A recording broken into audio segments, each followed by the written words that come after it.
টানা নবম রাতের মতো মার্কিন আগ্রাসনে কাঁপল ইরানের সামরিক বেসামরিক স্থাপনা।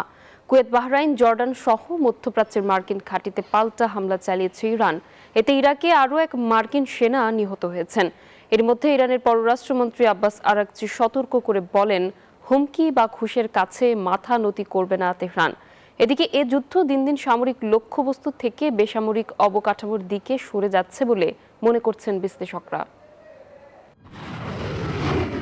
রাতের আধারে যুক্তরাষ্ট্রের একের পর এক হামলায় কাঁপছে ইরান। স্থানীয় সময় সোমবার রাতেও বন্দর আব্বাস কেশম দ্বীপ, জারখোভিনের নির্মাণাধীন পারমাণবিক স্থাপনা এবং সিরিক শহর সহ বেশ কয়েকটি কৌশলগত এলাকা ও সামরিক অবকাঠামো লক্ষ্যবস্তু করা হয়।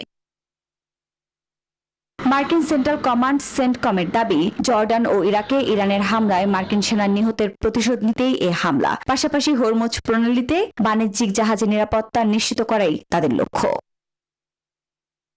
এদিকে পাল্টা জবাব দিচ্ছে তেহরানও। মধ্যপ্রাচ্যে মার্কিন ঘাঁটি লক্ষ্য করে হামলার দাবি করেছে আইআরজিসি। তথ্য বলছে, জর্ডানের আকাবা বিমানবন্দরে মার্কিন সামরিক বিমানকে লক্ষ্যবস্তু করে ইরান। ইরাকে হামলায় প্রাণ গেছে মার্কিন সেনার। আর বাহরাইন, কাতার, সৌদিও কেঁপেছে আইআরজিসির ছোড়া ড্রোন ও ক্ষেপণাস্ত্রের আঘাতে।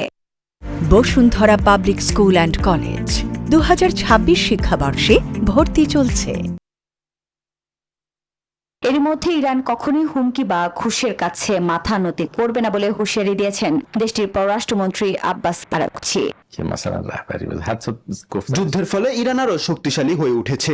আমরা বিশ্বকে আমাদের শক্তি দেখিয়েছি। প্রকৃতপক্ষে এটাই হয়তো আমাদের সর্বশ্রেষ্ঠ বিজয়।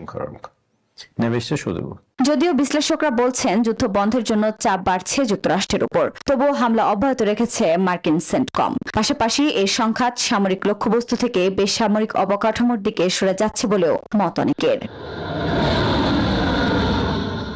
আফরিন মৌ, নিউজ 24।